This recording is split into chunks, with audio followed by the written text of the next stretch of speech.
Alors j'ai écouté ce matin une émission sur le droit coutumier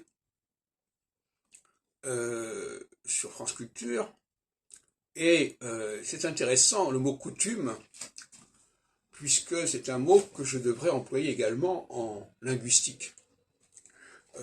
Parce que la coutume d'abord elle est orale souvent, par opposition au droit écrit. Et il y a un droit coutumier qui est un droit oral, par opposition au droit romain par exemple. Et au niveau de la langue, c'est pareil.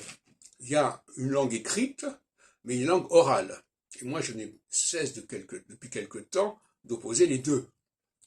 Et d'ailleurs, on en arrive à conclure dans cette émission que le droit coutumier permet de mieux décoder le droit écrit, le droit romain. De la même façon que la pratique orale d'une langue permet de mieux lire et décoder les codes de prononciation de l'écrit.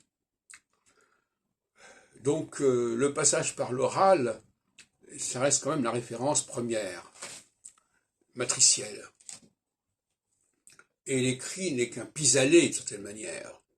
D'ailleurs, dans la tradition judaïque, on dit toujours, à l'époque, en tout cas à l'époque talmudique notamment, qu'on ne met la loi par écrit, birtav, on ne met la loi orale, alpée, à la bouche, que parce qu'il y a une crise, parce qu'il y a une instabilité, parce qu'on ne sait pas très bien ce qui va se passer. Mais quand il y a une situation de paix et une situation de continuité, c'est l'oralité qui doit l'emporter absolument.